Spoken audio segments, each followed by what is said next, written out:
Hello class 11th, once again most welcome to my YouTube channel just commerce.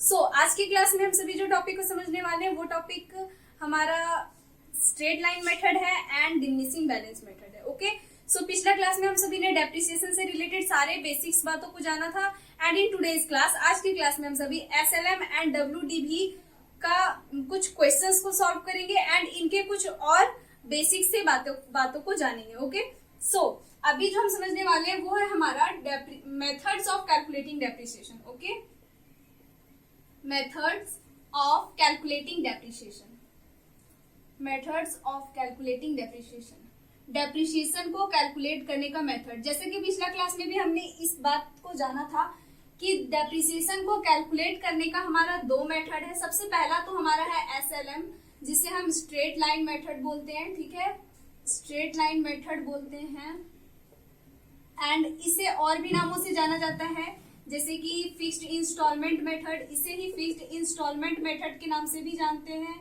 And इसे ही हम original cost method भी बोलते हैं। Okay, इसे ही ओरिजिनल कॉस्ट मेथड के नाम से भी जाना जाता है। ओके, सो नाम से कंफ्यूज मत होना। कई बार आपको स्ट्रेट लाइन मेथड लिखा हुआ आ सकता है या कई बार आपको बोला जा सकता है कि charge depreciation according to fixed instalment method, या कई बार आपको ओरिजिनल कॉस्ट मेथड भी लिखा हुआ मिल सकता है। ओके, सो प्लीज कंफ्यूज मत होना। ओके, सो सबसे पहला जो आपको यहाँ पे ध्यान में रखना है कि स्ट्रेट लाइन मेथड होता क्या है।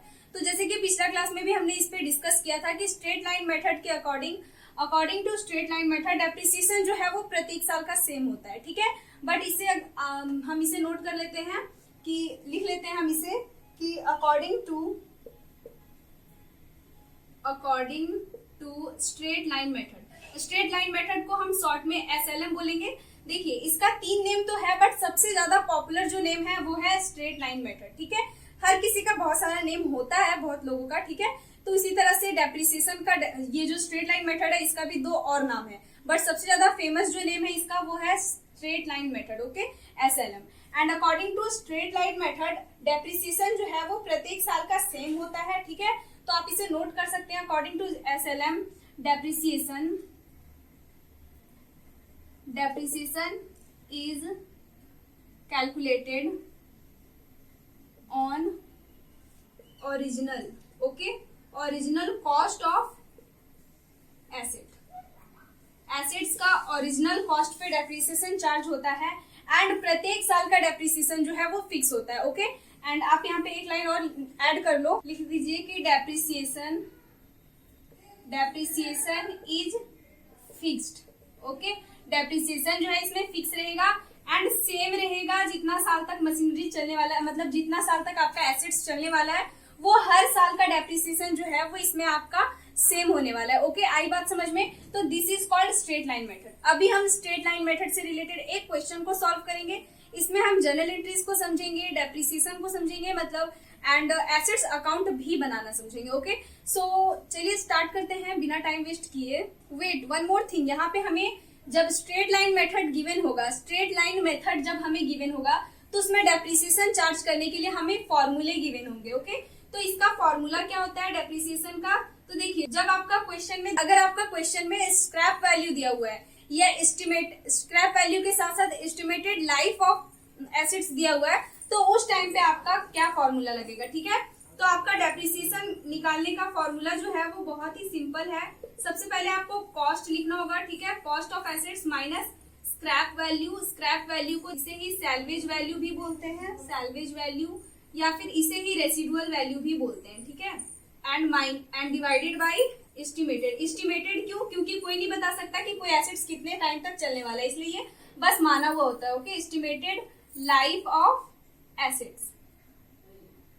एंड ये जो कॉस्ट होता है ना, ये कॉस्ट, इसमें देख लीजिए, अगर आप कोई भी एसेट्स परचेज किए हैं, लेट्स से कि आपने मशीनरी परचेज किया है। ठीक है, मशीन परचेज किया है, मशीनरी, एंड इस मशीनरी को परचेज करने में आपका 1 लाख रुपीज जो है वो इसका कॉस्ट है, प्लस इसको कैरेज, मतलब कि मशीनरी को आपका जो जिस स्थान पे आप लगाने वाले हैं वहां तक लाने में 5000 रुपीज लग गया। ठीक है, तो आपका जो कॉस्ट होगा ना, वो कॉस्ट सिर्फ ये 1 लाख नहीं लेंगे आप, 1,05,000 लेंगे। ये जो कैरेज में आपने खर्चा किया वो भी आप सीधे सीधे समझ सकते हैं कि कोई भी एसेट्स का फर्स्ट यूज करने के लिए आपने जितने भी खर्चे किए वो सारे उसका कॉस्ट में ऐड होता है, ठीक है, उन सभी को कॉस्ट मानते हैं। अगर आप मशीनरी अकाउंट बनाएंगे, जर्नल एंट्री करेंगे तो वो पूरा कॉस्ट लेंगे, परचेस करने वाला कॉस्ट एंड एक्स्ट्रा जो खर्चा आपका हुआ है वो भी। ओके, तो यस, ये वाला कॉस्ट में जो है ना वो एक्स्ट्रा एक्सपेंसेस जो होते हैं, इरेक्शन या फिर मशीनरी को बैठाने में जितने भी खर्चे होते हैं वो सारे इसमें आ जाते हैं, ठीक है। तो दैट इज योर डेप्रिसिएशन का ये फॉर्मूला है। देन अगर आपका डेप्रिसिएशन में स्क्रैप वैल्यू भी गिवन है या फिर कॉस्ट भी गिवन है एंड एस्टिमेटेड लाइफ पीरियड के साथ साथ रेट भी गिवन है, डेप्रिसिएशन का रेट भी आपको दे दिया गया है, तो फिर वहां पे आपको रेट का काम करना है। वहां पे आपको कुछ नहीं करना, बस मशीनरी का कॉस्ट पे आपको परसेंटेज निकाल देने हैं कि कितना रेट से आपका डेप्रिसिएशन कितना चार्ज हो रहा है, ठीक है। तो अगर रेट गिवन होगा, तो अगर रेट दिया होगा, if rate is given, note कर लो इसे कि इफ रेट इज गिवन, अगर आपका रेट गिवन होगा, is given, then depreciation will be calculated, then depreciation will be calculated on rate, मतलब रेट से कैलकुलेट करेंगे आप डेप्रिसिएशन को, ठीक है। ये आपका नोट है, कर लो, ठीक है। अभी हम इसे समझेंगे भी। एंड अगर आपको बोला जाए कि रेट कैलकुलेट करो, ठीक है, मतलब आपका ये तो डेप्रिसिएशन कैलकुलेट करने बोला है, एंड अगर इसी में आपको बोल दे कि रेट कैलकुलेट करो, तो रेट कैल करने का फॉर्मूला भी बहुत ही आसान है। एनुअल डेप्रिसिएशन, जितना भी डेप्रिसिएशन आपका निकलेगा, ठीक है, उससे आप बोलते हैं एनुअल डेप्रिसिएशन। हर साल का जो भी डेप्रिसिएशन होगा, annual depreciation into 100 and divided by original cost. Original cost मतलब वही कॉस्ट, मशीनरी का कॉस्ट। ओके, मशीनरी मैं बोल रही हूँ, आप यहाँ पे बोल सकते हैं वही कॉस्ट जितना भी आपका एसेट्स को परचेस करने पर लगा है, ठीक है, दैट इज ओरिजिनल कॉस्ट। आई बात समझ में? अगर इसे नोट करना है तो कर लो। अभी हम एक क्वेश्चन को सॉल्व करेंगे। अभी जो क्वेश्चन को सॉल्व करेंगे इसमें हम एसेट्स अकाउंट भी बनाएंगे एंड जर्नल एंट्रीज को भी समझेंगे एंड डेप्रिसिएशन अकाउंट को भी समझेंगे। ओके, सबसे पहले आपको क्वेश्चन जो है पढ़ना है मेरे साथ साथ एज इट इज, हमेशा की तरह, ठीक है। तो पढ़ो क्वेश्चन को। तो क्वेश्चन है आपका, ऑन 1 जुलाई 2010 को Ashok limited purchase a machine for 1,08,000 rupees. Ashok limited जो है वो मशीन परचेज किया है 1,08,000 रुपीज का। तो अभी हम साइड में ना छोटा सा जर्नल एंट्रीज भी करते चलते हैं, ठीक है। तो इसका हम यहाँ पे जर्नल एंट्रीज करते हैं छोटा सा। ये जर्नल एंट्रीज आप भी करो कॉपी में हमारे साथ साथ। तो सबसे फर्स्ट लाइन को अगर आप पढ़े हैं तो फर्स्ट लाइन को पढ़ने से आपको क्या मिल रहा है? तो पहला आपने पढ़ा कि अशोक लिमिटेड जो है वो मशीन परचेज किया है। तो कोई भी मशीन परचेज करते हैं तो उसका एंट्री क्या होता है हमारा? तो मशीन आ रहा है इसलिए मशीन अकाउंट आपका हो जाएगा डेबिट टू कैश या बैंक। तो हम मान लेते हैं अभी बैंक। एंड नरेशन में लिख दो being machine purchased for 1,08,000 rupees, ठीक है। अभी के लिए, अभी मैं समझने के लिए बता रही हूँ, ये साइड वर्क है, वर्किंग नोट है, जो भी करना है। अभी क्वेश्चन में नहीं लिखा हुआ कहीं की जर्नल एंट्रीज करना है, ये साइड वर्क है, ठीक है। अभी ये सॉल्यूशन में आपका शामिल नहीं है, आपको समझने के लिए मैं कर रही हूँ। देन नेक्स्ट लाइन है आपका, and spend 12,000 on it's installation.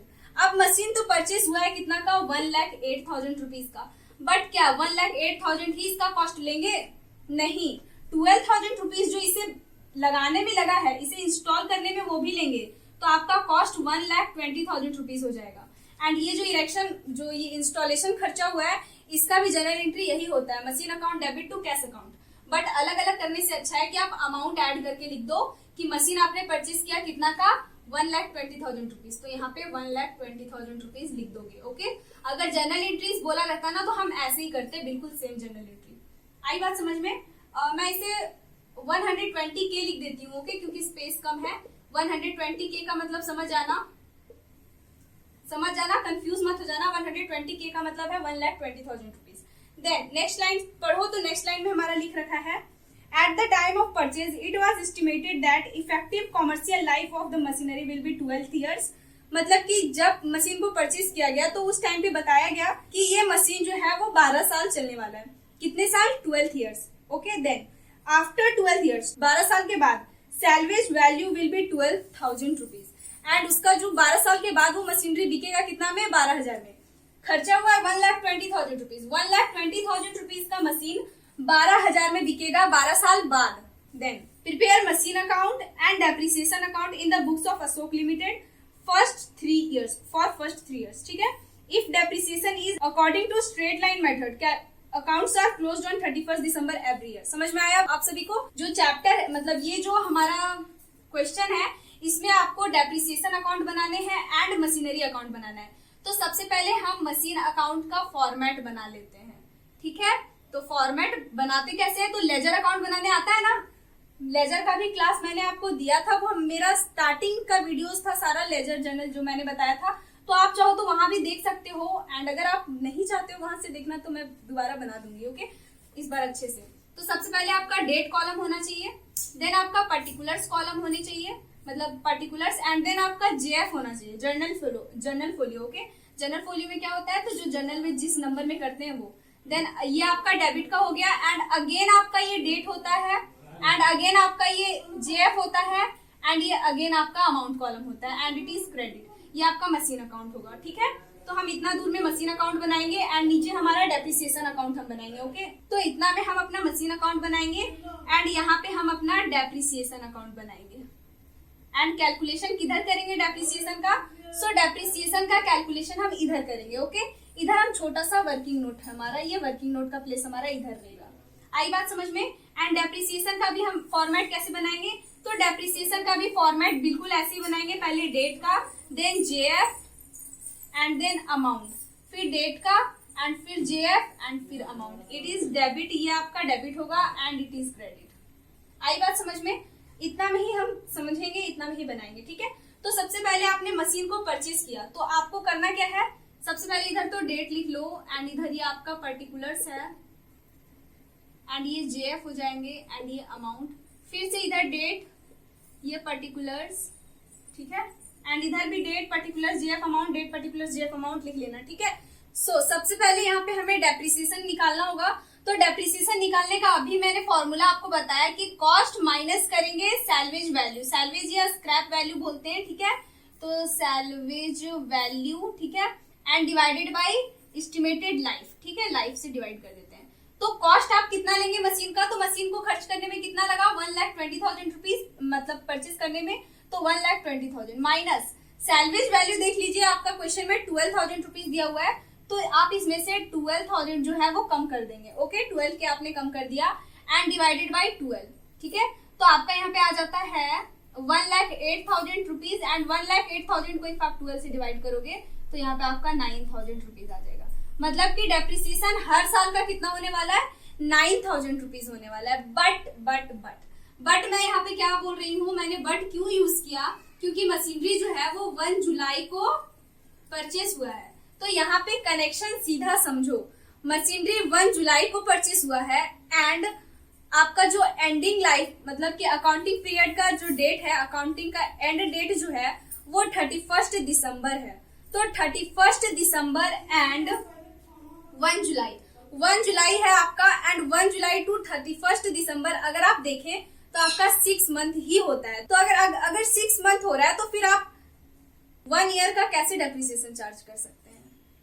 तो यस, आपका मशीनरी परचेज हुआ है का 1 जुलाई 2010 को, आपका मशीनरी परचेज हुआ है 1 जुलाई 2010 को, एंड मशीनरी परचेज करने का एंट्री होता है machine account debit to cash. तो आप यहाँ पे टू कैश लिखना, ठीक है, एंड कितना?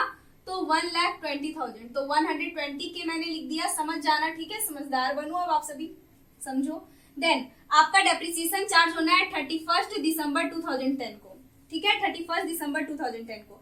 एंड डेप्रिसिएशन चार्ज करने का जो आपका एंट्री होता है वो आपका होता है डेप्रिसिएशन अकाउंट, आपका हो जाता है डेबिट टू मशीन, ठीक है। तो मशीन यहाँ पे कहाँ है? क्रेडिट में है। डेप्रिसिएशन कितना लिखेंगे? तो अभी मत लिख देना यहाँ पे डेप्रिसिएशन, ओके। डेप्रिसिएशन लिखने के लिए सबसे पहले आपको समझना होगा कि डेप्रिसिएशन तो 1 साल का होने वाला है 9,000 रुपीज, बट 6 मंथ का कितना होगा? 1 साल का 9,000 है तो 6 मंथ का कितना होगा? तो 6 मंथ का इसका आधा हो जाएगा ना, तो 6 मंथ का निकाल दो, इसका आधा कर दो, 6/12 कर दो, एंड यहाँ पे 1/2, एंड इट इज, ये आपका खत्म हो जाएगा, एंड इट इज 4,500 रुपीज। आई बात समझ में? मतलब कि 1 जुलाई से लेकर के 31 दिसंबर तक 6 मंथ होते हैं, एंड 6 मंथ का ही डेप्रिसिएशन ना चार्ज होगा। डेप्रिसिएशन तभी से चार्ज होगा जब से आपने मशीन को परचेज किया है, जब से आपके पास एसेट्स आया है, उससे पहले से नहीं चार्ज होने लग जाता है, समझ में आया? तो यस आप इधर पे लिखेंगे बाई, क्रेडिट में मशीन इसलिए क्रेडिट में, एंड किस नेम से, तो डेप्रिसिएशन के नेम से, बाई डेप्रिसिएशन कितना, तो आपका हो जाएगा 4500। आई बात समझ में। एंड यहाँ पे भी आप लिख देंगे 4500। अब आप इसे दोनों साइड करो कैलकुलेट, तो आप देख सकते हैं कि आपका डेबिट में अधिक है 1,20,000 एंड इधर भी लिख दो 1,20,000 एंड 1,20,000 में इफ अगर आपका 4,500 चला जाएगा तो यहाँ पे आपका बैलेंस बचेगा 1,15,500। ओके, 1,15,500 एंड ये आपका बाई बैलेंस सीडी कहलाता है।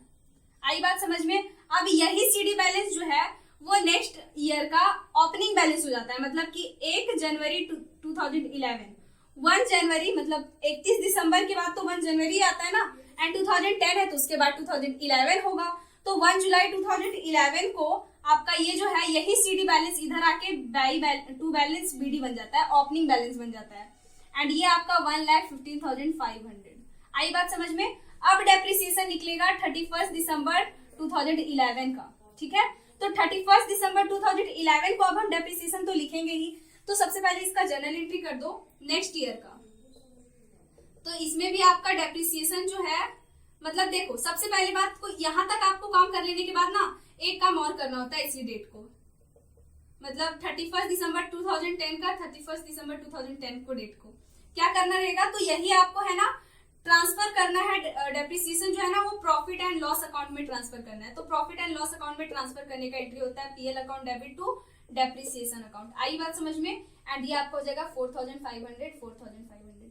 देन इसी तरीके से आप आगे का साल का डेप्रिसिएशन का एंट्री करेंगे, तो यही दोनों एंट्री हो जाएगा। डेप्रिसिएशन अकाउंट आपका हो जाएगा debit to machine account and amount हो जाएगा 9,000 एंड 9,000 क्यों, क्योंकि फिर आपका डेप्रिसिएशन 1 जनवरी से 31 दिसंबर पूरे साल का लग रहा है। आई बात समझ में। तो यस आप इधर पे लिखेंगे बाई डेप्रिसिएशन अकाउंट एंड कितना अमाउंट, तो 9,000 रुपीज।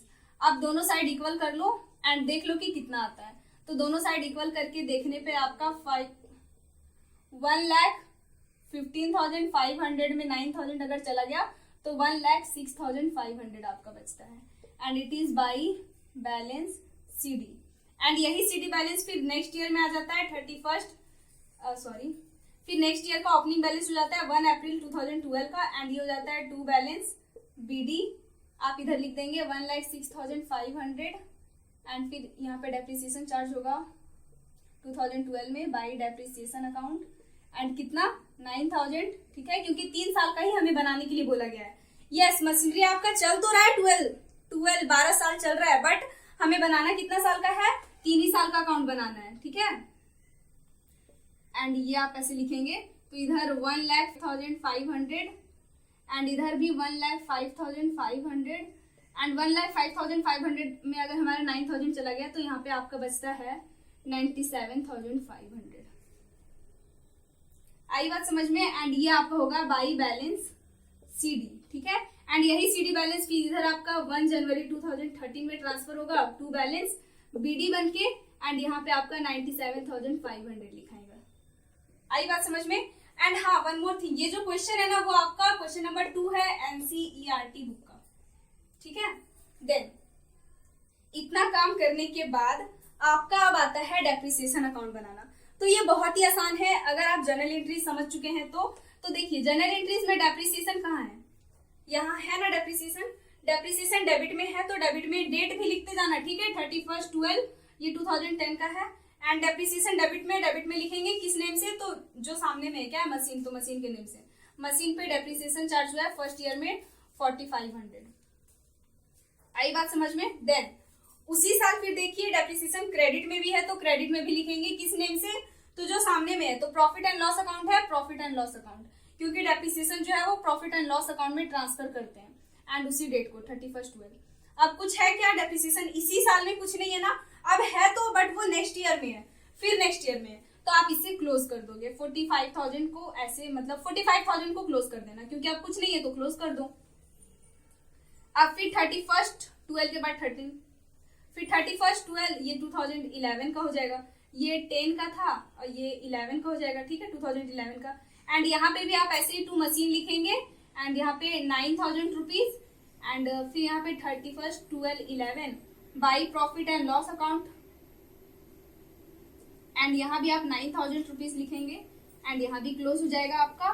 ठीक है, आ रही है ना समझ में। एंड इसी तरीके से 31st 12 को लिखेंगे 2012 एंड फिर 2 मशीन इधर लिखेंगे। ठीक है, एंड ये भी आपका 9,000 रुपीज एंड इधर फिर 31st 12 एंड इधर by profit and loss account लिखेंगे एंड इधर भी 9,000 रुपीज।